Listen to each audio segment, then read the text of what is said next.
Baby discovers a German Shepherd locked in an abandoned car. What he did next left everyone in tears. The story you're about to listen to will break your heart, then mend it in ways you never imagined. If you're watching from anywhere in the world, drop a comment below to let us know where. This incredible tale of innocence, courage, and unexpected heroism unfolded in the most ordinary of places. Thunder rumbled across the darkening sky as 4-year-old Ethan patted the last turret onto his sandcastle. The playground at the end of Maple Lane cul-de-sac was usually bustling with children, but today, with storm clouds gathering and the air heavy with the promise of rain, Ethan had the entire place to himself. Well, almost to himself. His mother, Rachel, sat on a nearby bench, scrolling through her phone, occasionally glancing up to make sure her son was still safely playing in the sandbox. 5 more minutes, sweetie, Rachel called out, eyeing the threatening clouds. Then we need to head home before it starts pouring. Ethan nodded absently, his attention captured by a bright red plastic shovel half buried in the sand.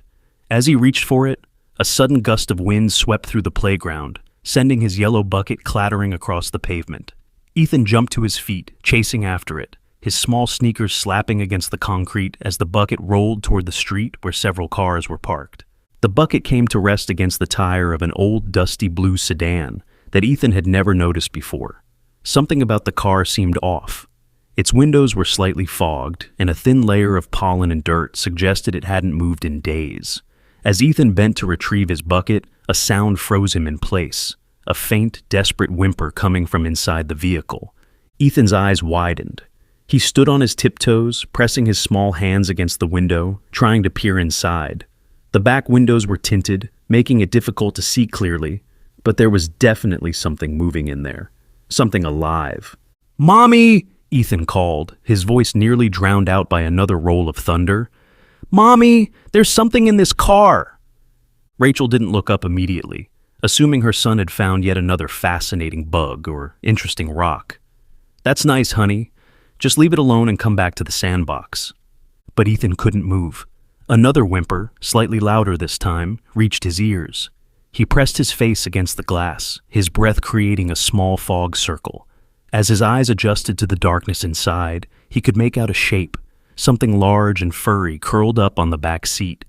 "Mommy, there's a doggy in the car!" Ethan's voice trembled with urgency. "I think it's crying!" This time, Rachel looked up from her phone, her brow furrowing with concern. A stray raindrop hit her cheek as she stood, tucking her phone into her pocket and walking quickly to where her son stood transfixed by the mysterious vehicle. "Ethan, step back from that car, please. It belongs to someone else," she said, reaching for his hand. But as she approached, she too heard it, a low, pained whine that sent a chill up her spine despite the humid air. Rachel leaned closer to the window, shielding her eyes with her hands to block the glare. At first, she saw nothing but shadows, but then a slight movement caught her eye, the unmistakable outline of a dog's head lifting weakly before dropping back down. "Oh my God!" she whispered, her heart racing. She tried the door handle, but it was locked. Pressing her face against the window like her son had done, she could now make out more details. A German Shepherd lying on its side, its chest heaving with labored breaths. The dog appeared to be in distress, and Rachel noticed with horror that its belly seemed unusually swollen. "Is the doggy okay?" Ethan asked, his small voice thick with concern. Rachel hesitated, unsure how to answer. "I don't know, sweetie, but I think it might be sick or hurt. We need to find help." Another whimper came from inside the car, this one weaker than before. Ethan suddenly pressed his small hands firmly against the glass and closed his eyes, as if listening intently. "It's a girl doggy," he said, with the absolute certainty that only children possess, and she's scared because of the babies in her tummy. Rachel stared at her son in surprise. "How do you know that?" Ethan shrugged, his eyes still fixed on the shadowy figure behind the glass. "She told me," he said simply, as another clap of thunder shook the sky. Rain began to fall in earnest now, fat droplets splattering against the pavement and sliding down the car windows. Rachel pulled out her phone and quickly dialed 911. But to her dismay, the call wouldn't connect. The storm was interfering with the signal. "We need to get help," Rachel said, looking around desperately for anyone who might assist them. The playground and surrounding streets were deserted, as everyone had sought shelter from the approaching storm. Ethan placed his small palm flat against the glass. "She says her name is Luna," he whispered, tears welling in his eyes. "She's been in there for 2 days. The bad man left her." Rachel felt a chill that had nothing to do with the rain now soaking through her light jacket. How could her son possibly know these things? She looked more carefully at the car. No food or water bowls were visible, and the windows were completely closed despite the warm spring weather. If a dog had truly been abandoned here in this condition... "Luna says she's thirsty," Ethan continued, his voice trembling, "and her babies are moving around too much. It hurts her." Rachel knelt beside her son, rain streaming down her face. "Ethan, honey, how do you know all this? Did you see something I didn't?" Ethan turned to his mother with eyes that suddenly seemed older than his 4 years. "I can hear her in my head, Mommy. She's talking to me." He turned back to the window, placing his forehead against the glass. "She says, please hurry." A flash of lightning illuminated the car's interior for a split second, and Rachel caught a clear glimpse of the German Shepherd, its beautiful tan and black coat dull with stress, its amber eyes looking directly at them with an intelligence that sent another shiver through her. In that brief moment of clarity, Rachel could see that the dog's belly was indeed swollen, and there was no doubt in her mind that Ethan was right. This was a pregnant dog, abandoned and in distress. "We need to call Daddy," Rachel said, trying once more with her phone. This time, the call connected, and she quickly explained the situation to her husband, Michael. "I'll be there in 5 minutes," he promised. "Don't try to break into the car. We don't know who it belongs to. I'll bring some tools just in case." As they waited for Michael to arrive, Ethan refused to leave Luna's side. He kept one hand pressed against the window, occasionally whispering words of comfort that Rachel couldn't quite hear. The rain fell harder now, drumming against the car roof and turning the playground into a miniature lake of puddles. "She's scared of the thunder," Ethan explained, as another rumble shook the sky. "Her last owner used to lock her outside during storms." Rachel didn't question how her son knew this information anymore. There was something happening here that defied logical explanation. A connection between her child and this suffering animal that transcended ordinary understanding. Finally, headlights cut through the rain as Michael's truck pulled up beside them. He jumped out, toolbox in hand, and rushed over to where Rachel and Ethan stood huddled against the car. "Jesus," Michael muttered as he peered through the window. "You weren't kidding. That dog looks like it's about to have puppies any minute." "Her name is Luna," Ethan insisted, "and she has 6 babies inside her." Michael exchanged a look with Rachel, who simply shrugged, unable to explain their son's certainty. "Okay, buddy. Let's see if we can help Luna then." Michael inspected the car, an older model sedan with faded paint and a thin layer of grime, suggesting it had been parked there for some time. "I'm going to try to get this door open," he said. "If this dog has been abandoned here, we can't just leave her." As Michael worked on the lock with a slim tool from his box, Ethan kept up a steady stream of whispered reassurances to Luna. "It's okay, girl. My daddy's going to get you out. Don't be scared." Rachel wrapped her arms around her son, as much to comfort herself as him. The rain had soaked them both, but Ethan didn't seem to notice or care. His entire focus was on the distressed animal just inches away through the glass. "The man who left her here was angry," Ethan suddenly said, his voice so soft Rachel almost didn't hear him over the rain. "He wanted money for her babies, but someone said they were sick. Luna isn't sick. She's just sad." Rachel felt goosebumps rise on her arms that had nothing to do with the cool rain. "Ethan, honey, how do you know all this?" Ethan turned those unnaturally wise eyes to his mother again. "Luna is showing me pictures in my head, Mommy, like a movie." Before Rachel could respond, there was a click as Michael finally managed to trigger the lock. "Got it!" he exclaimed, pulling the door handle. The door swung open with a creak, releasing a wave of hot, stale air from inside the vehicle. Luna raised her head weakly, her amber eyes fixing first on Michael, then moving to Rachel, and finally settling on Ethan. A soft whine escaped her throat as she tried to move but seemed too weak to stand. "Easy, girl," Michael said softly, assessing the situation. "We're here to help." Ethan wriggled free from his mother's grasp, and before either parent could stop him, climbed into the back seat beside the German Shepherd. Rachel gasped, reaching for her son. terrified that the distressed animal might lash out. But Luna did not growl or snap. Instead, she laid her head gently in Ethan's lap, her eyes never leaving his face. Ethan stroked her head with a tenderness that brought tears to Rachel's eyes. "It's okay now, Luna," he whispered. "You're not alone anymore. We'll take care of your babies." Michael and Rachel watched in astonishment as their son comforted the frightened animal with a wisdom far beyond his years. In that moment, drenched by the rain and illuminated by flashes of lightning, they witnessed something miraculous, a connection between a child and an animal that defied explanation. A bond formed in an instant that seemed to have existed forever. Luna's breathing seemed to calm under Ethan's touch, though her swollen belly occasionally rippled with what could only be the movement of puppies inside. She was clearly in the late stages of pregnancy and needed immediate veterinary care. "We need to get her to a vet," Michael said, already pulling out his phone to search for emergency animal clinics in the area. "Luna says there's not enough time," Ethan said, his small hand resting protectively on the dog's head. "Her babies are coming soon." As if to confirm his words, Luna let out a low moan, her body tensing visibly. Rachel and Michael exchanged alarmed glances, the reality of their situation sinking in. They were in a rainstorm, with a pregnant dog they'd just rescued from an abandoned car, and their 4-year-old son somehow communicating with the animal in ways they couldn't understand. "The closest emergency vet is 20 minutes away," Michael said, showing Rachel his phone screen. Rachel bit her lip, looking at Luna's labored breathing. "I don't think we have 20 minutes. Another flash of lightning illuminated the scene, a small boy cradling the head of a suffering dog, whispering secrets into her ear that no one else could hear, as the storm raged around them and new life prepared to enter the world in the most unlikely of circumstances. "She says she held on because she knew I was coming," Ethan said, looking up at his parents with eyes that shimmered with tears and something else, a wisdom, an understanding that seemed to connect him to something greater than himself. "She waited for me." And in that moment, as the rain poured down and thunder shook the sky, Rachel and Michael knew that they had stumbled upon something extraordinary, a story that was only just beginning.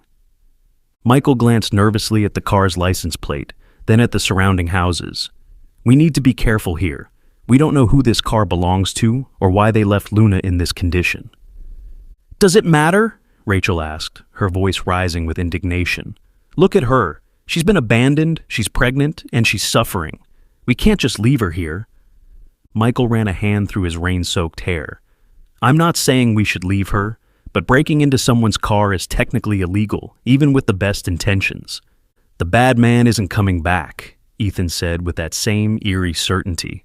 "Luna says he told her she was worthless now. He didn't want her anymore because her babies might not sell for enough money." Rachel and Michael exchanged troubled glances over their son's head. The storm intensified around them, rain now coming down in sheets. They couldn't stay here debating moral and legal questions while Luna suffered. "I'll take responsibility," Michael finally said, decision made. "Let's get her into our car and figure out next steps from there." He leaned into the back seat, assessing how to move the pregnant dog. Luna was a full-size German shepherd, easily 70 pounds, and in her weakened state, they needed to be extremely careful not to cause her additional stress. "Luna says, be careful of her left side," Ethan instructed, still stroking the dog's head. "It hurts her there." Michael nodded, taking his son's advice without question. He slid his arms gently under Luna's body, avoiding her left flank as Ethan had warned. The dog whimpered softly, but didn't resist as Michael began to lift her. "She's so light," Michael murmured, concern etching his features. "She's definitely been without food for days." With Rachel's help, they carefully maneuvered Luna out of the abandoned car and toward their SUV, parked at the playground entrance. Ethan walked alongside them, one small hand resting on Luna's head, whispering reassurances that only he and the dog seemed to understand. As they approached their vehicle, a car's headlights swept across the parking lot. Michael froze. Luna cradled in his arms, suddenly aware of how this might appear to an outside observer, a family removing a dog from someone else's car in the middle of a rainstorm. The approaching vehicle slowed, then pulled up beside them. The window rolled down to reveal Mrs. Patel, their elderly neighbor from 3 doors down. "Rachel? Michael? Is everything all right?" she called over the sound of the rain. Rachel stepped forward, shielding her eyes from the rain. "Mrs. Patel, thank goodness. We found this dog abandoned in that car over there. She's pregnant and in distress." Mrs. Patel's eyes widened as she took in the scene. Michael holding the weakened German shepherd, Ethan standing protectively at his father's side, all of them drenched to the bone. "That blue sedan has been there for 3 days now," Mrs. Patel confirmed, her expression darkening. "I thought it was strange. I even called the non-emergency police line yesterday, but they said they couldn't do anything unless it was blocking traffic." "Did you see who left it there?" Michael asked, shifting Luna's weight in his arms. The dog's breathing had become more labored, her eyes half closed with exhaustion. Mrs. Patel's face hardened. "A man I've never seen before, tall, thin, with a scar across his right cheek. He parked the car, walked away, and never came back. I didn't know there was a dog inside, or I would have called animal control immediately." "She needs help now," Ethan insisted, tugging at his father's jacket. "Her babies are getting restless." Mrs. Patel looked at the little boy with surprise, then nodded firmly. "Take her to your house. My nephew is a veterinary student. I'll call him right away and send him over." "Thank you," Rachel said fervently. "We live at 237 Maple Lane." "I know where you live, dear," Mrs. Patel smiled briefly. "Now, hurry along. That poor creature needs warmth and water immediately." They continued to their SUV, Michael carefully placing Luna on the back seat, while Ethan climbed in beside her, refusing to leave her side. Rachel jumped into the driver's seat, hands shaking slightly as she started the engine. The short drive home felt endless. Every bump in the road elicited a soft whine from Luna, and Ethan continued his whispered conversation with her, occasionally relaying information to his parents. "She says her water broke already," he announced as they turned onto their street. "The puppies are coming really soon." Rachel's knuckles turned white on the steering wheel. "Did she say how many?" "6, Ethan replied without hesitation. 3 boys and 3 girls, but one of the boys is really small. Luna is worried about him." Rachel caught Michael's eye in the rearview mirror. Neither of them questioned anymore how their son knew these details. There was something happening here beyond their understanding, a connection between child and animal that transcended normal explanation. They pulled into their driveway, the garage door opening automatically as they approached. Once inside, Michael carefully lifted Luna from the back seat, while Rachel ran ahead to prepare a space in their family room. "Get all the towels from the hall closet," she called to Michael, "and the old comforter from the guest room. We need to make her comfortable." Within minutes, they had created a makeshift bed on the floor, layered with towels and blankets. Michael gently laid Luna down, and she immediately curled into a tight ball, her body trembling with contractions. "Water," Ethan said urgently. "She needs water." Rachel quickly filled a bowl and brought it to Luna, who lapped weakly at the liquid. Ethan sat cross-legged beside her, one hand resting on her heaving side. "The babies are moving down," he reported. "The first one is coming soon." Michael knelt beside his son, examining Luna more carefully now that they were in better light. Her coat was matted and dull, her body alarmingly thin despite the swollen belly. There were marks on her neck where a too-tight collar had rubbed the fur away, and a half-healed cut above her right eye suggested recent mistreatment. "Who could do this to an animal?" he muttered, anger rising in his chest. "The bad man with the scar," Ethan answered matter-of-factly. "He breeds dogs for money, but when the vet told him Luna's puppies might have health problems because of her age, he just left her." Rachel, who had been gathering additional supplies, paused at her son's words. "Michael," she said quietly, "that sounds like Jason Blackwood. Remember those stories in the news last year about the illegal breeding operation they shut down?" Michael frowned, the name stirring a vague memory. "Wasn't he charged with animal cruelty? I thought he went to jail." "He did, but I heard he was out already. Sarah at the grocery store was just talking about it last week. Her brother works at the county courthouse. Apparently, he got out on some technicality." Their conversation was interrupted by a sharp whine from Luna. Her body tensed visibly, and Ethan's eyes widened. "The first puppy is coming now," he announced. "Luna says she needs help."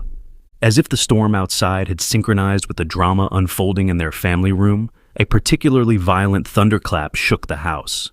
The lights flickered once, twice, and then went out, plunging them into darkness. "Perfect timing," Michael muttered, fumbling for his phone to activate the flashlight. "Rachel, Where are the emergency candles? Kitchen drawer, she replied, already moving in that direction. And there's a camping lantern in the garage.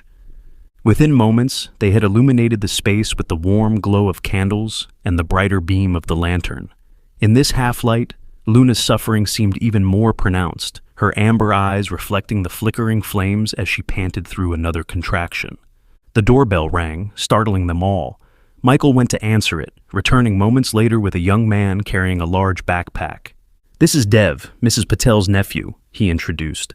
"He's in his final year of veterinary school." Dev nodded in greeting, his eyes immediately finding Luna on her makeshift bed.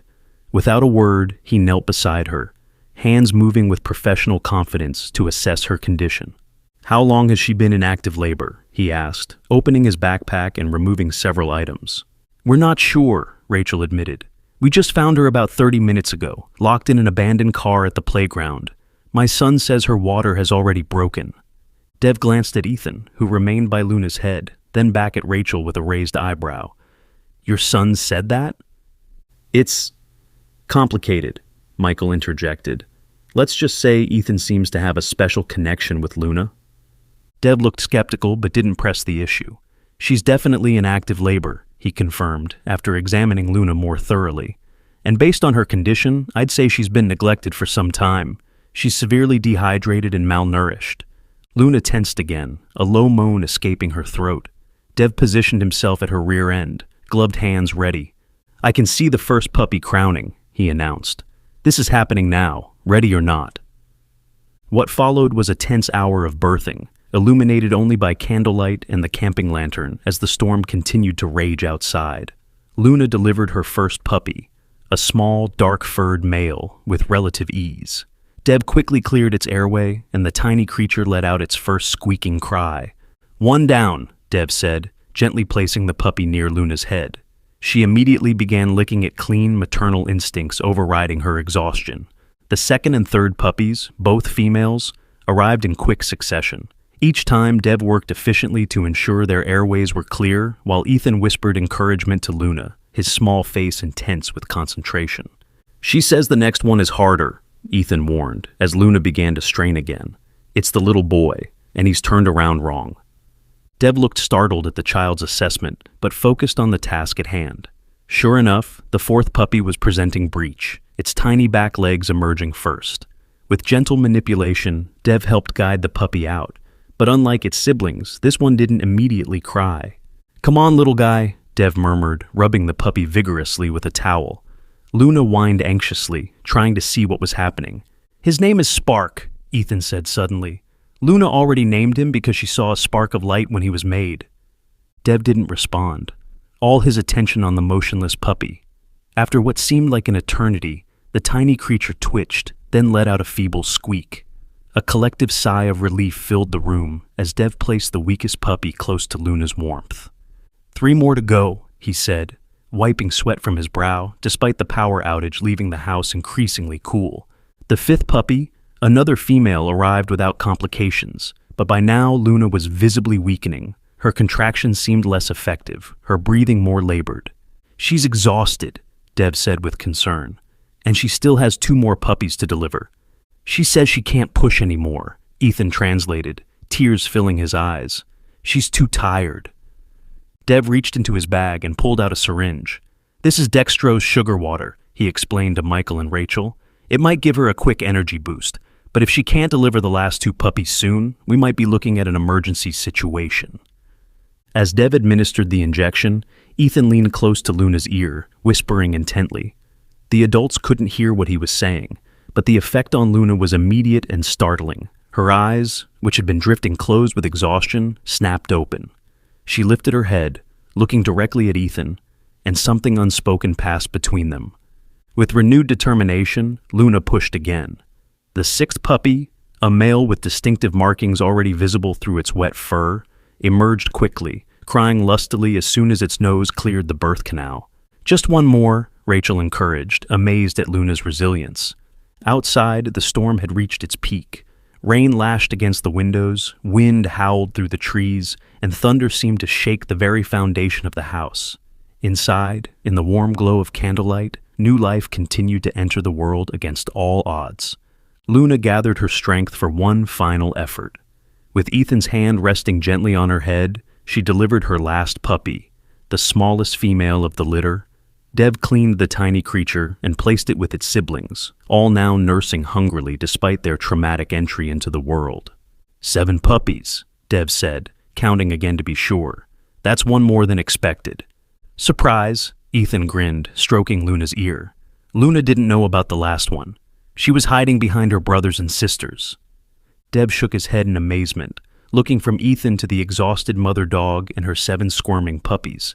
I don't know how you knew all that, kid, but you were right about everything. After ensuring that Luna's birthing process was complete and that she and all puppies were stable, Dev packed up his supplies. She'll need proper veterinary care as soon as possible, he advised, and those puppies should be checked for any congenital issues given the mother's condition. But for tonight, they just need warmth, quiet, and for Luna to rest and nurse them. We can't thank you enough, Rachel said, walking Dev to the door. The rain had finally begun to subside, though the power remained out. No thanks needed, Dev replied with a smile. This is why I wanted to become a vet in the first place. But you should know, if that car belongs to who you think it does, you might have trouble ahead. Blackwood isn't known for letting things go, especially valuable breeding stock. Rachel's expression hardened. Let him try. We have documentation of animal abandonment and neglect. Not to mention, those marks on Luna's body tell a clear story of abuse. After Dev left, Rachel returned to the family room to find a scene of perfect tranquility amidst the chaos of the night. Michael sat on the floor beside Luna's makeshift bed, watching with wonder as the puppies nursed. Ethan had curled up against Luna's back, his small body rising and falling in the steady rhythm of sleep. Luna's eyes were half closed, exhaustion finally claiming her, but one ear remained alert, turning toward any sound that might signal danger to her newborns. They're all going to be okay, Michael said quietly as Rachel joined him on the floor. It's a miracle, really. Rachel nodded, reaching out to touch one of the puppies, the tiny runt that had given them such a scare. I still can't believe everything that happened tonight. And Ethan, how did he know all those things? How could he possibly have known? Michael shook his head. I don't have an explanation for it, but I saw it with my own eyes. Our son has some kind of connection with this dog that goes beyond anything I can understand. A soft scratching sound at the front door caught their attention. Michael frowned, standing up slowly. Probably just branches from the storm, he said, but his voice held a note of uncertainty.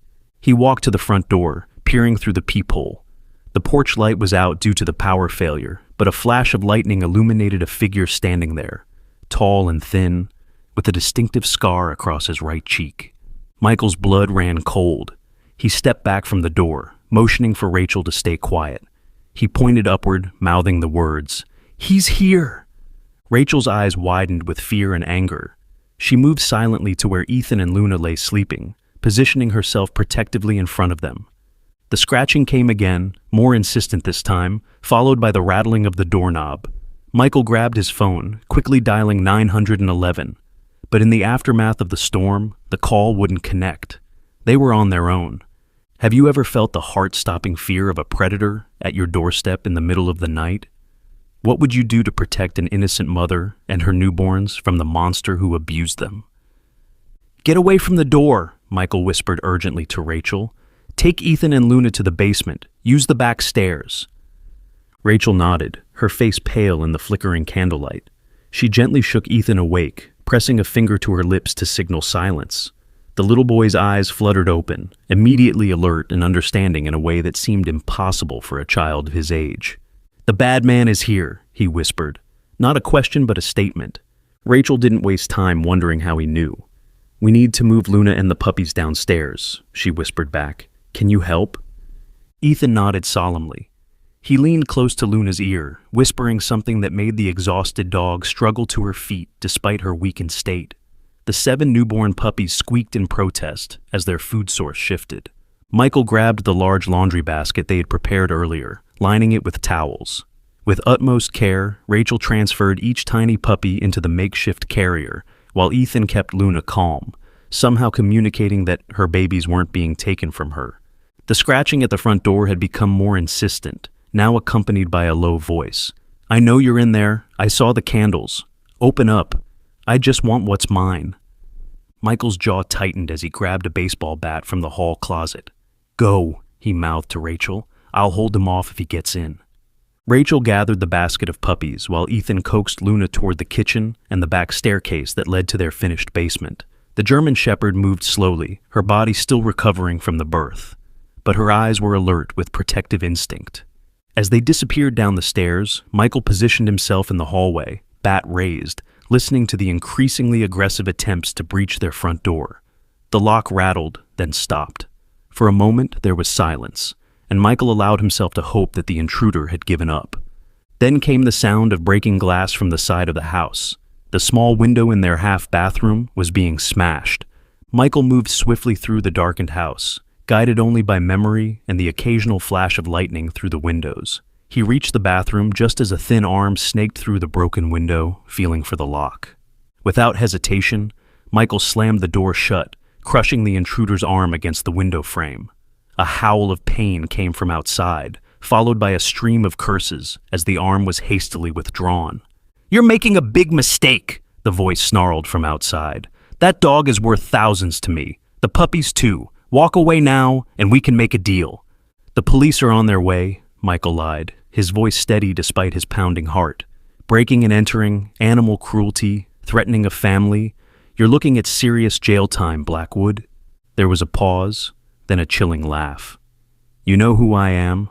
Good. Then you know I don't give up easily. And the cops? Nice try.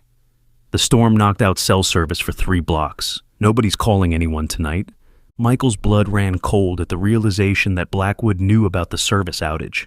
This wasn't an impulsive visit.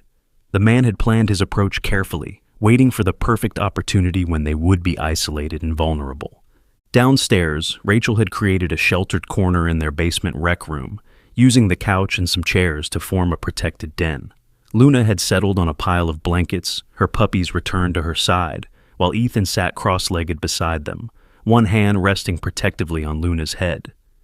"Is the bad man going to take Luna away?" Ethan asked, his voice small but remarkably steady. Rachel wrapped an arm around her son's shoulders. "No, sweetie, your dad and I won't let that happen." "Luna says he hurt her other babies before," Ethan continued, his eyes never leaving the German Shepherd. "He took them away too soon and sold them to people who didn't know how to take care of them." Rachel felt sick at the thought. She'd heard about unscrupulous breeders who separated puppies from their mothers prematurely to maximize profits, causing lasting physical and psychological damage to both mother and offspring. "That won't happen this time," she promised, as much to Luna as to her son. "These puppies will stay with their mother until they're ready, and then we'll make sure they go to loving homes." Luna's amber eyes met Rachel's, and for a moment she felt the same connection that Ethan seemed to share with the dog, a profound understanding that transcended words. Luna knew they were trying to protect her, and she trusted them, despite all the reasons her past had given her to fear humans. Upstairs, they heard a crash, followed by Michael's shout. Rachel tensed, torn between staying with Ethan and Luna and going to help her husband. "Stay here," she told Ethan firmly. "Lock the door behind me. Don't open it unless you hear my voice or Dad's." Ethan nodded solemnly, his small face set with determination beyond his years. As Rachel headed for the stairs, she saw him whispering to Luna, whose ears perked up attentively. Rachel grabbed a heavy flashlight from the emergency kit as she raced up the basement stairs. The house had fallen silent, which frightened her more than the sounds of struggle had. She moved cautiously through the kitchen, flashlight raised both as a light source and a potential weapon. "Michael?" she called softly. No answer. Heart pounding, she edged into the hallway. A gust of cold air hit her face. Somewhere, a door or window was now open to the night. Lightning flashed, illuminating the hallway for a split second, and Rachel saw a scene that stopped her heart. Michael slumped against the wall, a thin trickle of blood running from his temple, and standing over him, a tall figure with a distinctive scarred face. "There you are," Jason Blackwood said, his voice unnervingly calm. "Now, why don't you tell me where my property is, and we can end this unpleasantness?" Rachel raised the flashlight, its beam catching Blackwood's face. gaunt, with hollow cheeks and eyes that seemed to absorb light rather than reflect it. "Get out of my house," she said, her voice steadier than she felt. "My husband was right. The police are on their way." Blackwood smiled, a humorless twist of lips that never reached his eyes. "We both know that's not true. The storm has this whole neighborhood cut off until morning at least." He took a step toward her. "I just want the dog and her pups. They represent a significant investment. You can even keep one puppy as a finder's fee. I'm a reasonable man." "Reasonable men don't abandon pregnant dogs in locked cars," Rachel spat, backing away slightly, trying to keep distance between them while also drawing him away from the basement door. "Reasonable men don't break into homes and assault people." Blackwood shrugged, apparently unconcerned with her moral judgment. "Business is business. That bitch was supposed to produce show-quality puppies worth $2,000 each. When my vet said there might be defects due to some medication she was given, she became a liability instead of an asset. I cut my losses." "You left her to die," Rachel said, disgust evident in her voice. "I left her where someone would find her," Blackwood corrected, as if this somehow justified his actions. "And look, someone did. Now, where are they? Basement? Upstairs? I don't have all night." Rachel tightened her grip on the flashlight. "You're not touching them. Luna and her puppies are under our protection now." "Luna?" Blackwood laughed. "You named her? She's not a pet, lady. She's livestock, breeding stock. Now, last chance before I stop being polite. Where are they?" A low growl from behind Rachel made both her and Blackwood freeze. Luna stood at the top of the basement stairs, hackles raised, teeth bared despite her weakened condition. Behind her, shockingly, stood Ethan, his small face a mask of determination and fury no 4-year-old should be capable of. "Get away from my mommy!" the child demanded, his voice ringing with authority that seemed to come from somewhere beyond himself. Blackwood's eyes widened, first with surprise at the sudden appearance of the dog he'd abandoned, then with calculation as he assessed her value now that she'd successfully whelped. "Well, well," he murmured. "Looks like my investment paid off after all. 7 healthy puppies, is it? That's quite a payday." Luna's growl deepened, the sound vibrating through the hallway despite her exhausted state. She took a protective stance in front of Ethan, clearly willing to defend the child with whatever strength she had left. "You should know," Rachel said carefully, seeing her husband begin to stir behind Blackwood, "that we've already documented everything. The condition we found Luna in, the marks of abuse on her body, the abandonment. Mrs. Patel from down the street witnessed you leaving the car. Dev Patel has medical records of Luna's condition when we found her. You'll never prove these dogs are yours." Blackwood's face darkened. "I don't need to prove anything. I'm taking what's mine, and by tomorrow, they'll be in a different state with new paperwork." He took a step toward Luna and Ethan. The German Shepherd tensed, preparing to attack despite her weakened state. Rachel lunged forward, swinging the flashlight, but Blackwood was quicker, catching her wrist in a painful grip. What happened next seemed to unfold in slow motion. As Blackwood twisted Rachel's arm, forcing her to drop the flashlight, Michael surged up from the floor, tackling the intruder from behind. Luna sprang forward, teeth snapping inches from Blackwood's face, and Ethan, little Ethan, let out a piercing whistle that cut through the chaos like a knife. The unexpected sound startled everyone, freezing the struggle momentarily. In that instant of confusion, lights suddenly blazed through the windows, illuminating the scene in harsh white beams. An amplified voice boomed from outside. "This is the police! We have the house surrounded! Come out with your hands up!" Blackwood's face contorted with rage and disbelief. "Impossible!" he hissed. "The phones are out! How did you—" "My watch," Ethan said simply, holding up his small wrist where a colorful children's smartwatch glowed in the darkness. "It has cell service even when phones don't. Luna told me to press the emergency button." For the first time, uncertainty flickered across Blackwood's face. He looked from the child to the dog, then at the lights now flooding through every window of the house. With a snarl of frustration, he shoved Michael aside and bolted for the back door. He never made it. As he rounded the corner into the kitchen, a massive shape lunged from the shadows. Mrs. Patel's son-in-law, Raj, a former linebacker who now worked as a security guard at the local mall. Blackwood went down hard, the breath knocked from his lungs as Raj pinned him to the floor with practiced ease. "Got him!" Raj called out. "All clear?" Within moments, the house was filled with police officers and paramedics. Michael's head wound was examined and bandaged, while an officer took statements from both him and Rachel. Outside, flashing lights painted the rain-washed street in alternating blue and red. "How did you know to come?" Rachel asked the female officer who was documenting Luna's condition with photographs. "Anonymous tip," the officer replied. "Someone called in a suspected break-in at this address, mentioned that the suspect was a recently paroled animal abuser named Jason Blackwood. Gave us his description, background, everything we needed. Dispatcher tried to get more details, but the caller hung up." Rachel looked questioningly at Michael, who shook his head. It hadn't been him. Mrs. Patel and her family had only arrived after the police, responding to Ethan's emergency call. Speaking of Ethan, Rachel glanced around, finally spotting her son sitting on the couch, Luna's head in his lap, whispering to her as he had done since their first meeting.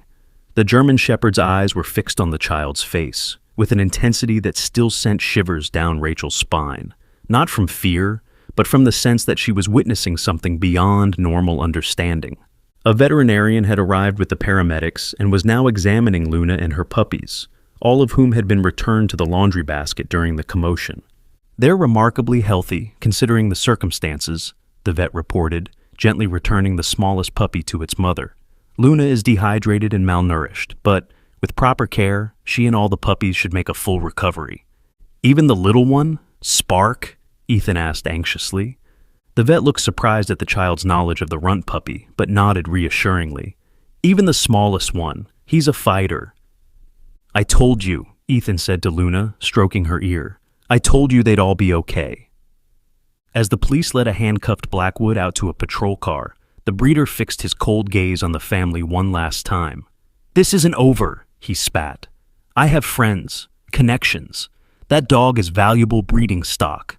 "That dog," interrupted the officer escorting him, "is evidence in an animal cruelty case. And based on your record, Mr. Blackwood, you're looking at significant jail time. I wouldn't be making threats if I were you." When the last police car had pulled away and the paramedics had cleared Michael to stay home rather than go to the hospital, a strange quiet fell over the house. The power was still out, but the emergency vehicles had brought temporary light and activity.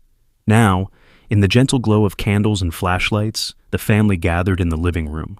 Luna and her puppies once again settled on their makeshift bed. "I still don't understand," Rachel said softly, looking at her son with wonder. "How did you know, Ethan? How did you know Luna was talking to you?" Ethan shrugged, the gesture somehow both childlike and ancient. "I just heard her. In my head. Like when you think words but don't say them out loud. She showed me pictures too." "And the puppies?" Michael asked gently. "How did you know there were 7 when even Luna thought there were 6? "I counted their hearts," Ethan said simply, as if it were the most natural thing in the world. "I could hear them all beating like tiny drums. One was hiding behind the others, but I could still hear her." Rachel and Michael exchanged glances, silently agreeing not to press further. Whatever gift their son possessed, this ability to connect with Luna on a level they couldn't comprehend, it had saved lives tonight. That was enough. Mrs. Patel appeared at the front door, bearing thermoses of hot tea and containers of homemade soup. "The whole neighborhood is talking about what happened," she reported, setting the food on the coffee table. "Everyone agrees you're heroes for saving that poor dog." "Ethan is the real hero," Michael said, ruffling his son's hair. "Without him, we would never have known Luna was in that car." Mrs. Patel smiled at the little boy, then turned more serious as she addressed the parents. "You should know. There are rumors that Blackwood is connected to some dangerous people. Dogfighting rings, illegal breeding operations. The officer I spoke with mentioned he might have partners who wouldn't be happy about his arrest." Rachel felt a chill despite the warm tea in her hands. "You think we might still be in danger?" Mrs. Patel hesitated. "I think precautions would be wise. Raj has offered to stay on your couch tonight, just in case. And tomorrow, perhaps you should consider going somewhere else for a few days, until things settle down." After Mrs. Patel left, with Raj installed on their couch as promised, Rachel and Michael retreated to the kitchen to discuss their options. "My sister's lake house is empty right now," Rachel suggested.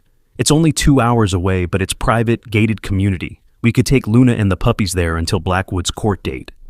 Michael nodded, his face still showing the strain of the night's events. That might be best. If he really does have connections. Their conversation was interrupted by Ethan's appearance in the doorway, his face solemn in the candlelight. Luna says we need to be careful, he announced. The bad man has a friend with a star on his neck. Luna saw him once. He hurt dogs too. Rachel knelt to her son's level. A star? Like a tattoo? Ethan nodded. A blue star, right here. He pointed to the side of his neck. Luna says he's even scarier than the man with the scar. Michael and Rachel exchanged alarmed glances. A blue star tattoo on the neck was a known identifier of members of the East Side Syndicate, a criminal organization with tentacles in everything from drugs to illegal gambling, and, apparently, dogfighting. Lake House it is, Michael said firmly. First thing in the morning. That night, they all slept in the living room, Michael and Rachel on air mattresses, Ethan curled up beside Luna and her puppies, his small hand resting protectively on her head, even in sleep. Outside, the storm had finally passed, leaving behind a sky washed clean and scattered with stars.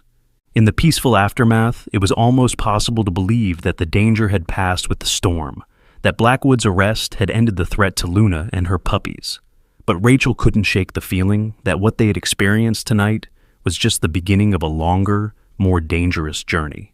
As she drifted toward sleep, Rachel's last conscious thought was of the mysterious anonymous tip that had brought the police to their door exactly when they needed help most. Who had made that call? How had they known what was happening? These questions followed her into uneasy dreams, where dogs spoke with human voices and children understood secrets that adults could never grasp. Have you ever experienced a moment when you felt connected to an animal in an unexplainable way?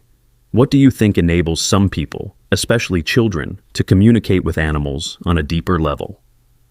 Dawn broke over the neighborhood, painting the rain-washed streets in gentle hues of pink and gold. The power had been restored sometime during the night, and with it came a deceptive sense of normalcy, as if the events of the previous night had been nothing more than a shared nightmare. Rachel moved quietly through the kitchen, preparing a simple breakfast, while Michael loaded their SUV with supplies for the journey to the lake house. Luna and her puppies had been carefully placed in a large plastic storage container lined with blankets, a makeshift transport solution that would keep the newborns secure during the drive. Ethan sat cross-legged beside Luna, feeding her small pieces of chicken by hand. The German Shepherd's amber eyes never left the child's face, her trust in him absolute despite all the reasons her past had given her to fear humans. She says thank you, Ethan reported, looking up as Rachel placed a glass of orange juice beside him, for the chicken and for saving her babies. Rachel smiled, no longer questioning how her son could know Luna's thoughts. After everything they'd witnessed, it seemed pointless to doubt the connection between the boy and the dog. Tell her she's very welcome, she said, touching Luna's head gently, and that we'll keep her safe from now on. I already told her that, Ethan said matter-of-factly. That's why she let you touch her puppies. She knows you're good people. Michael appeared in the doorway, car keys in hand. Everything's packed. We should get going before the neighborhood wakes up. The fewer people who see us leave with Luna, the better. Rachel nodded, gathering the last of the food supplies. Is Raj still here? He left about 20 minutes ago. Said he'd drive by the lake house later today to check on us. Michael knelt beside Ethan and Luna. Time to go, buddy. Can you help Luna understand that we're taking her somewhere safe? Ethan nodded solemnly, placing both hands on Luna's head and closing his eyes in concentration. The German Shepherd's ears twitched, and she made a soft sound in her throat. Not quite a whine, not quite a growl, but something in between. She understands, Ethan confirmed, but she says we need to be careful. The man with the star might be watching. Michael and Rachel exchanged worried glances. The blue star tattoo Ethan had described marked its wearer as a member of the East Side Syndicate, a notorious criminal organization they knew only from news reports and police warnings. If Blackwood truly had connections there, the danger to their family was far greater than they had initially feared. We'll be careful, Michael promised, helping Ethan to his feet. The car is in the garage, and we'll leave with the door closed. No one will see us. As they prepared for the final transfer of Luna and her puppies to the car, a soft knock at the front door froze them all in place. Michael motioned for Rachel and Ethan to stay in the kitchen, while he approached the door cautiously, peering through the peephole. He relaxed visibly, opening the door to reveal Officer Jensen, the female police officer who had responded to the call the previous night. "Sorry to disturb you so early," she said, stepping inside when Michael invited her in. "I wanted to check how you're all doing and give you an update on Blackwood." "We're okay," Michael assured her. "A bit shaken up, but no lasting harm done. What about Blackwood?" Officer Jensen's expression was grim. "That's what I wanted to warn you about. He made bail this morning." "Bail?" Rachel gasped, having entered the hallway in time to hear this news. "How is that possible? He broke into our home, assaulted my husband, threatened all of us." "I know, and believe me, we argued against it," Jensen said, frustration evident in her voice. "But he has connections, expensive lawyers. The judge set bail at $50,000 and someone paid it immediately, cash." Michael ran a hand through his hair, the implications sinking in. "So he's out there, free." "With restrictions," Jensen clarified. "He's wearing an ankle monitor and is forbidden from coming within 500 feet of your property or contacting you in any way. We'll be increasing patrols in your neighborhood, and there's a squad car stationed at the end of your street right now." "But you can't watch us 24/7, Rachel pointed out, fear creeping back into her voice. Jensen's silence was answer enough. After a moment, she asked, "Have you considered going somewhere else for a few days, just until the court date?" "We're actually on our way to my sister's lake house," Rachel admitted. "We were just about to leave when you knocked." Jensen nodded approvingly. "That's smart. Don't tell anyone where you're going, not even neighbors you trust. The fewer people who know, the better." She hesitated, then added, "I probably shouldn't say this officially, but Blackwood's not just some small-time breeder with anger issues. Our department has been trying to build a case linking him to organized dogfighting rings for years. The animals he breeds often end up in those rings, especially the ones deemed not valuable enough for show or breeding." The thought of Luna or her puppies in a fighting ring made Rachel physically ill. "All the more reason for us to get going," she said. Officer Jensen handed Michael her card. "My personal cell is on the back. Call any time, day or night, if you feel threatened or see anything suspicious." After the officer left, they moved with renewed urgency. Michael carried the container with Luna and her puppies to the garage while Rachel guided Ethan to the car. Just as they were about to close the garage door and drive away, Ethan suddenly froze, his eyes wide. "Someone's watching us," he whispered.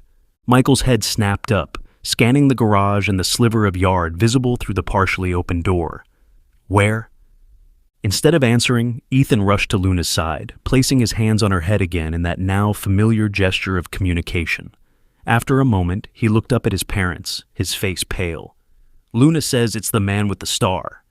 He's behind Mrs. Wilson's bush across the street. He has something in his pocket that Luna doesn't like. Something that hurts." Michael didn't question his son's warning. He slammed the garage door shut, then hurried to the small side window that overlooked their neighbor's yard. At first, he saw nothing unusual, just Mrs. Wilson's overgrown azalea bushes swaying slightly in the morning breeze. Then a glint of metal caught his eye, and his blood ran cold. Someone was indeed crouched behind those bushes, and the metallic glint could only be one thing: a gun. "Call Officer Jensen," he said to Rachel, his voice low and urgent. "Tell her someone's watching the house, armed." As Rachel made the call, Michael pulled Ethan away from the window. "We need a new plan. We can't leave through the garage if someone's watching." Ethan tugged at his father's sleeve. "Luna says there's another way. Through the woods behind our house. She can smell water and trees that way." Michael considered this. Their backyard did indeed back up to a small wooded area that eventually led to a community park. If they could get through those woods unnoticed, they could potentially reach a different street and avoid whoever was watching their home. "It's worth a try," he decided. "But we'll need to move Luna and the puppies very carefully. The container is too bulky for the woods." Rachel, having finished her call to Officer Jensen, joined the discussion. "We could use the pet carrier for Luna and put the puppies in the picnic basket with blankets. It would be easier to carry through rough terrain." "Jensen says to stay put. Police are on the way," she added. "But they'll be coming with sirens on purpose, trying to scare off whoever's watching. We'll have a few minutes of chaos to slip out the back." They worked quickly, transferring the puppies to the padded picnic basket and coaxing Luna into the large pet carrier they normally used for their elderly cat, who had passed away the previous year. Ethan stayed by Luna's side throughout the process, murmuring reassurances that kept the mother dog calm despite the separation from her newborns. As predicted, police sirens soon pierced the morning quiet, growing louder as they approached the house. Through the side window, Michael watched their observer's reaction. A moment of stillness, then quick movement as the figure ducked away from the bushes and retreated down the street, keeping low and using parked cars as cover. "Now's our chance," Michael said, picking up the pet carrier with Luna inside. Rachel grabbed the picnic basket with the puppies, and Ethan shouldered his small backpack filled with dog food and water bottles. They slipped out the back door and across their yard, moving quickly but cautiously. The wooden fence that marked the boundary between their property and the wooded area had a gate they rarely used, its hinges protesting with a squeak that seemed impossibly loud in the tense silence. Once through the gate, they were enveloped by the sheltering green of the small forest. Dew-damp leaves brushed against their legs as they picked their way carefully through the underbrush, mindful of the precious cargo they carried. Luna remained surprisingly quiet in her carrier, as if she understood the need for stealth. The puppies, too, seemed to sense the gravity of the situation, their usual squeaking subdued to occasional soft whimpers that Rachel quieted with gentle rocking of the basket. Ethan led the way with unexpected confidence, choosing paths through the woods that even Michael, who occasionally jogged these trails, hadn't noticed before. "Luna is telling me which way to go," the boy explained when Rachel questioned his certainty. "She can smell the car road on the other side." After what felt like hours, but was likely only 20 minutes, they emerged from the woods onto Patterson Avenue, several blocks from their home and out of sight of any potential watchers. "I'll call an Uber," Michael decided, pulling out his phone. "We can't risk going back for our car." The Uber driver, a middle-aged woman named Diane, raised no eyebrows at their unusual party, a family with a dog carrier and picnic basket at 7 a.m. on a Saturday. "Going camping?" she asked cheerfully as they settled into her minivan. "Something like that," Michael replied with a forced smile, "just heading to the bus station." This was part of their hastily constructed plan. Take an Uber to the bus station, then call another Uber from there to take them to the long-term parking lot, where they had left their second car, a small sedan they rarely used. It would be harder to track them this way, with multiple changes of transportation. At the bus station, they waited 30 minutes before calling their second Uber, using the time to check on Luna and her puppies and give them water. Ethan remained by Luna's side, occasionally reporting her thoughts and feelings to his parents. "She's worried about her smallest puppy," he said at one point, peering into the picnic basket. "Spark is too quiet." Indeed, while the other 6 puppies wriggled and squeaked whenever the basket was opened, the runt remained still, its breathing shallow. "He needs his mom," Ethan insisted. "He's too cold without her." Glancing around to ensure no one was watching too closely, Rachel helped Ethan carefully place the tiny puppy inside Luna's carrier. The mother dog immediately began licking the runt, stimulating its circulation with gentle strokes of her warm tongue. By the time their second Uber arrived, Spark was noticeably more active, nuzzling against his mother's side with renewed strength. Their second Uber driver was less chatty than Diane, dropping them at the long-term parking lot without much conversation. Michael located their old sedan quickly, and within minutes, they were on the road heading north toward the lake house. Luna's carrier secured with a seatbelt in the back seat beside Ethan, the picnic basket with the remaining puppies on the floor at his feet. As the city gave way to suburbs and then to countryside, some of the tension began to ease from their shoulders. They stopped once at a small gas station, where Michael purchased additional supplies, while Rachel and Ethan stayed in the car with Luna. "Luna says the man with the star is far away now," Ethan reported as they continued their journey. "She can't smell him anymore." Whether this was true canine perception, or simply the child's way of processing their escape from danger, the words brought comfort to Michael and Rachel.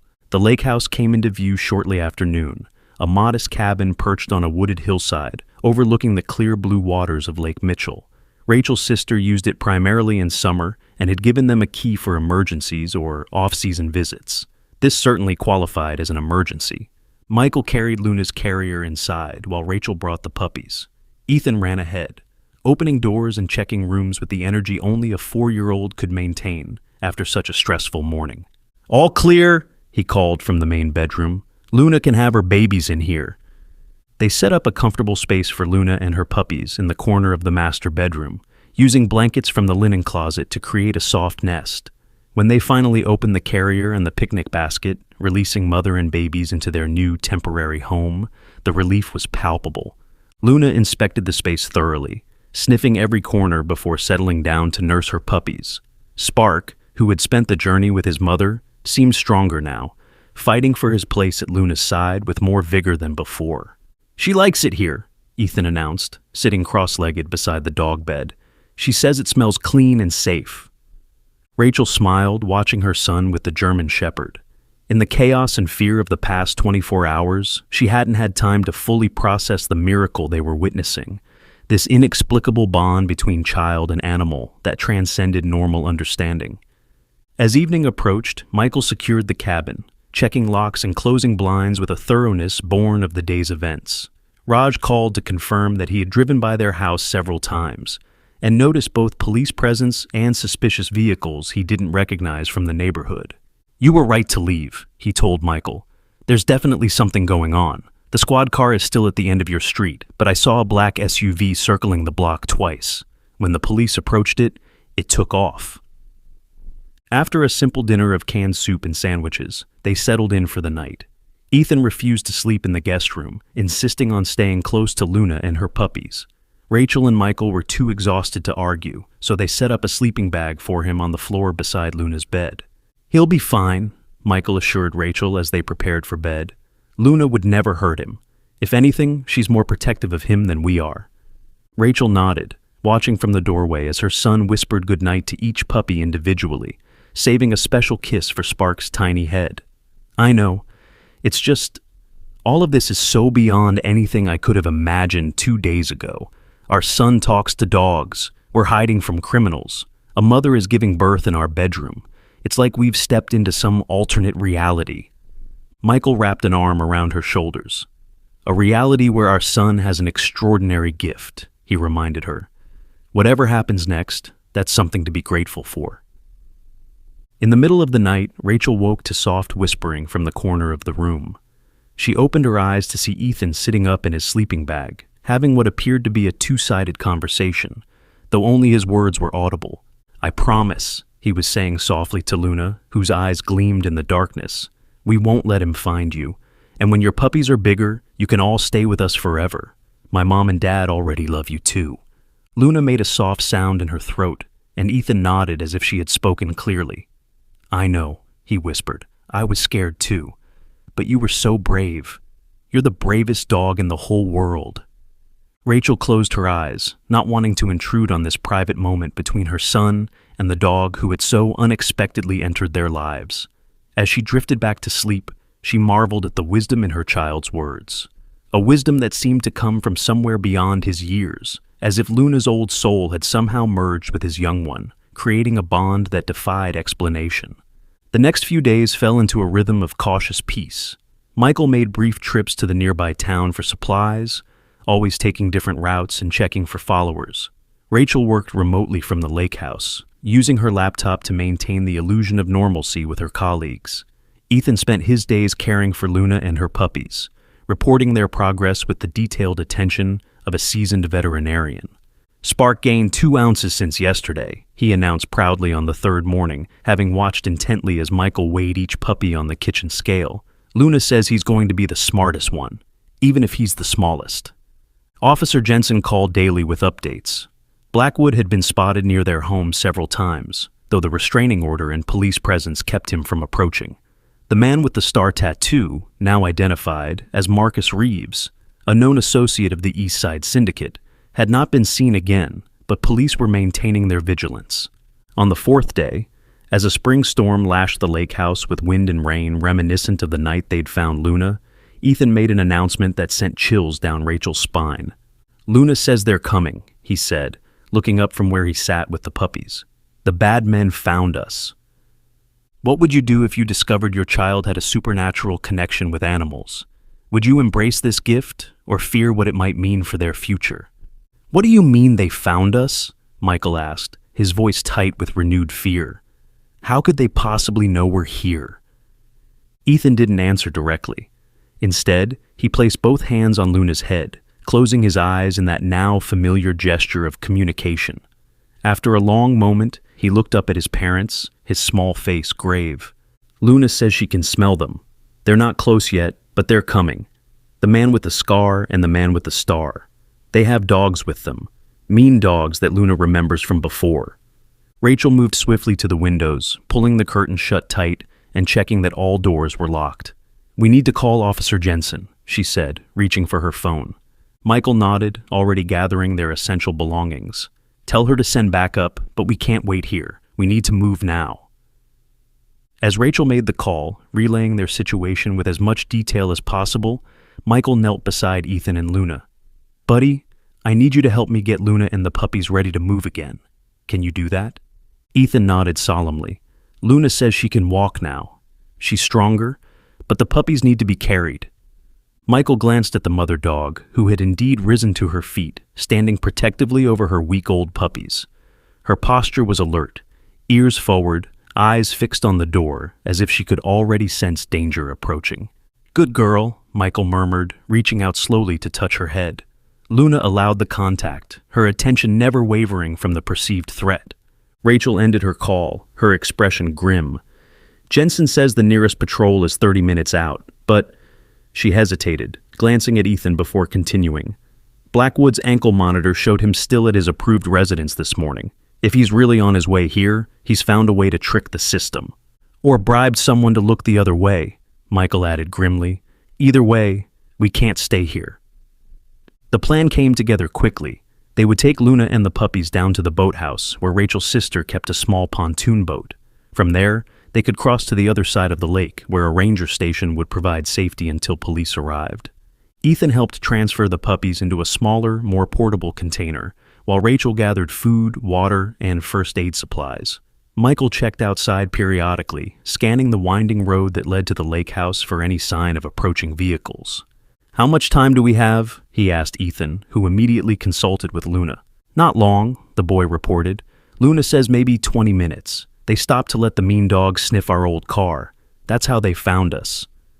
The revelation sent a chill through Michael. Of course. The dogs would have picked up Luna's scent from their abandoned car and tracked them to the lake house. It was a tracking method that wouldn't appear on any police radar.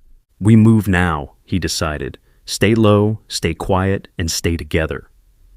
With Luna on a makeshift leash fashioned from a belt, Ethan by her side, and the puppies securely in their padded container, carried by Rachel, the family slipped out the back door of the lake house. Rain poured down in sheets, soaking them instantly but also providing cover. The downpour would make it harder for pursuing dogs to maintain their scent trail. The path to the boathouse was steep and slippery in the rain.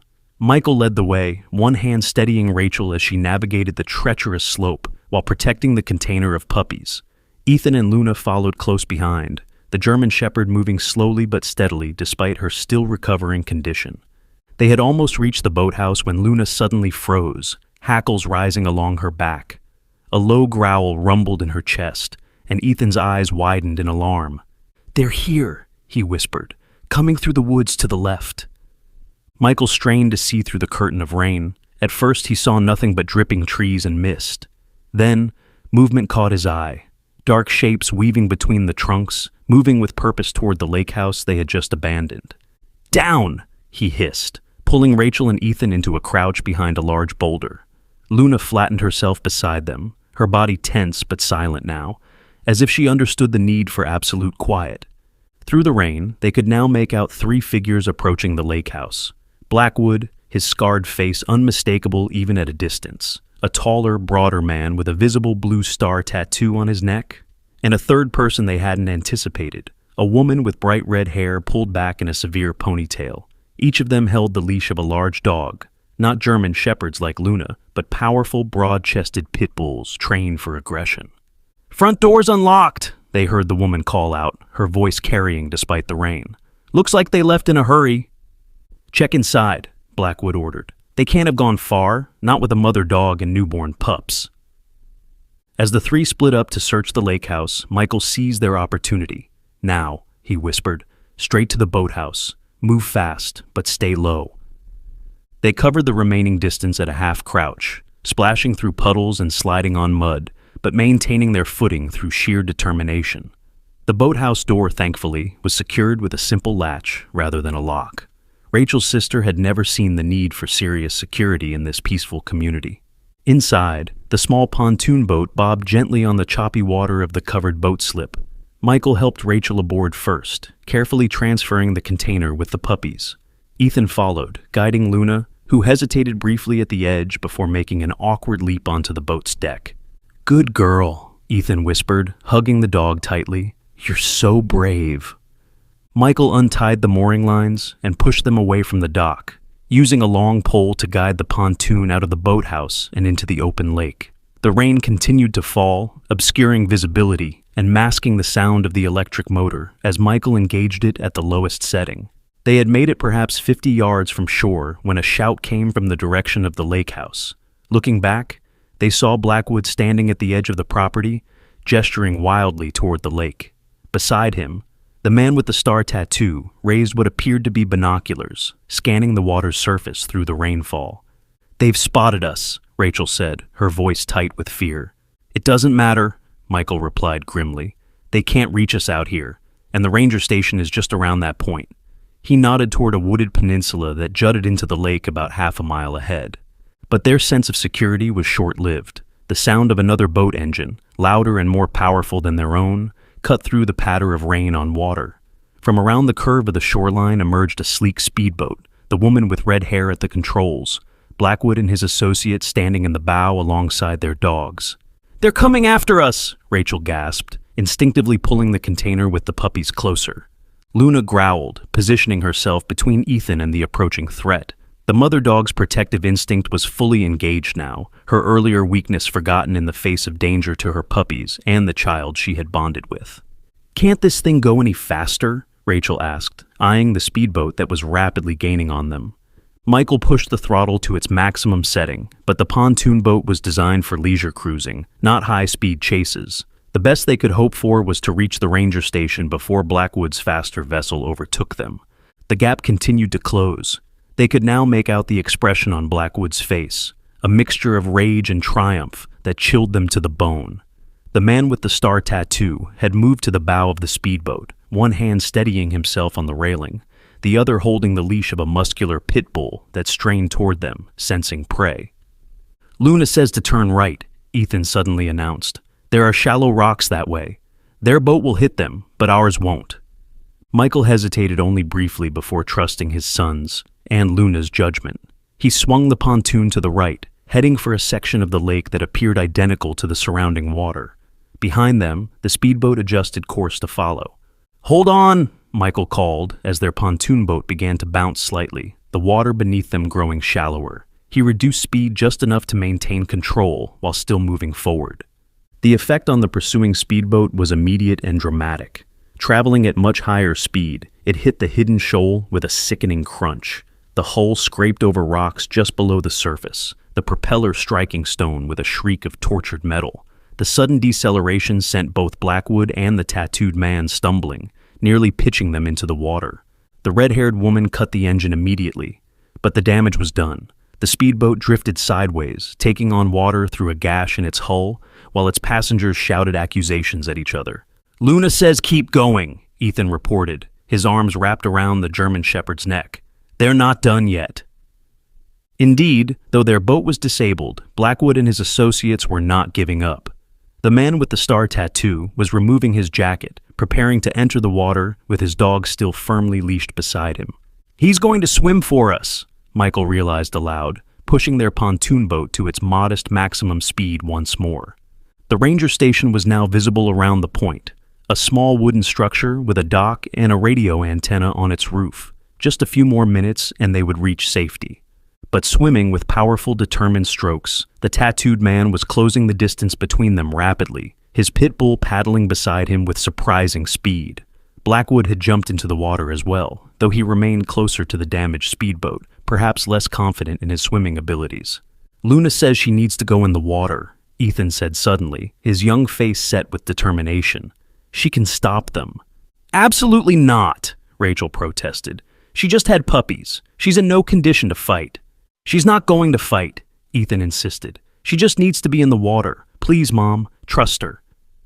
Michael and Rachel exchanged glances over their son's head. After everything they had witnessed over the past week, could they really doubt Luna's instincts now? Or their son's connection to her? "Be careful," Michael finally said, reaching for the makeshift leash around Luna's neck. "Whatever she's planning to do, make sure she comes back to us." With the leash removed, Luna moved to the edge of the pontoon boat, looking back once at Ethan as if seeking final confirmation. The boy nodded, tears in his eyes, but resolution on his face. "Go on, Luna. I'll watch the puppies." The German Shepherd slipped into the lake with barely a splash, her powerful legs propelling her through the water with a grace that belied her recent ordeal. Instead of heading directly for the pursuing men, however, she swam in a wide arc, circling behind them. "What is she doing?" Rachel wondered aloud, watching anxiously as Luna positioned herself between the pursuing swimmers and their disabled boat. Ethan smiled through his tears. "She's calling for help." As if on cue, a police siren wailed from the direction of the ranger station.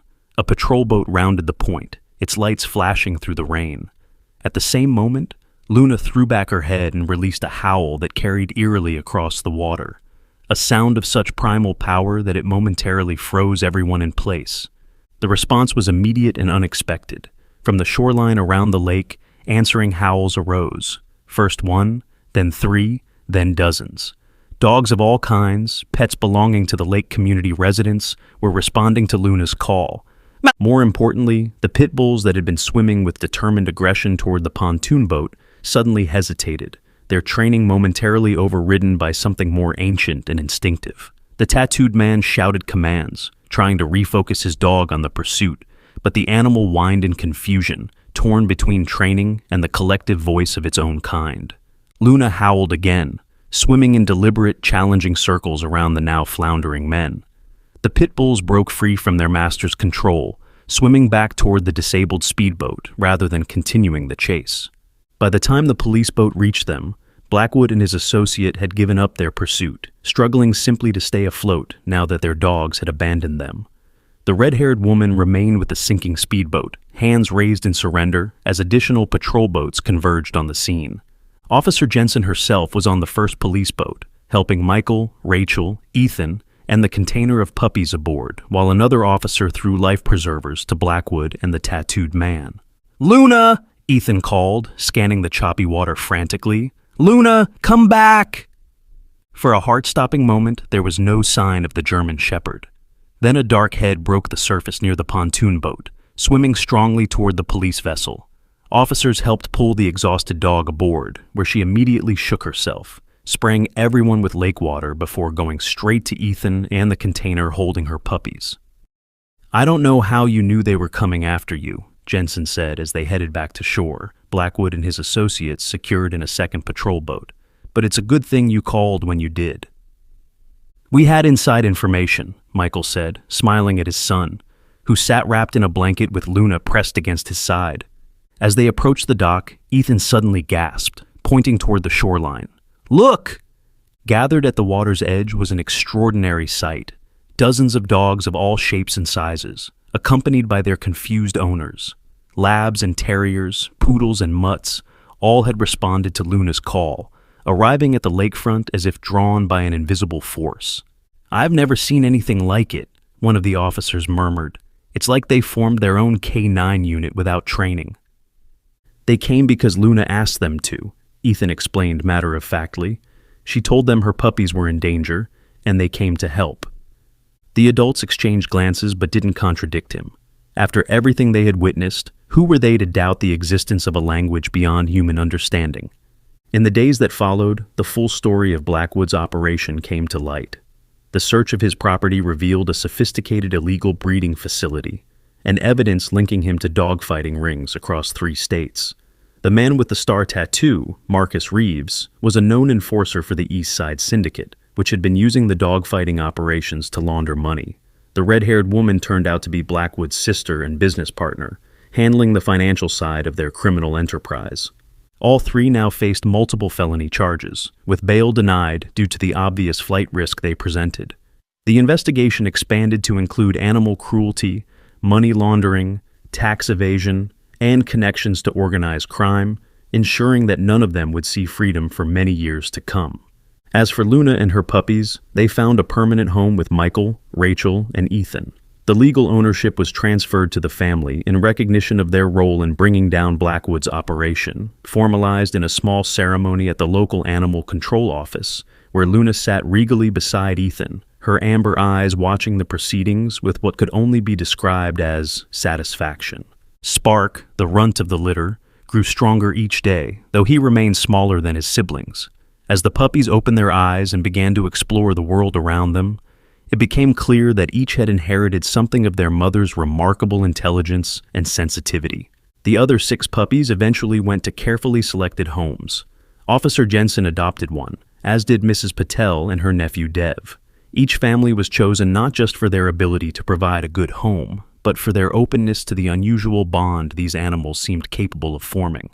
Spark, however, never left Ethan's side. The connection between the boy and the smallest puppy grew even stronger than the one he shared with Luna, if such a thing were possible. Where Ethan went, Spark followed, the two communicating in that silent, perfect language that remained a mystery to everyone else. Michael and Rachel often discussed what this meant for their son's future. This extraordinary gift for understanding animals that went beyond normal human perception. Would it fade as he grew older?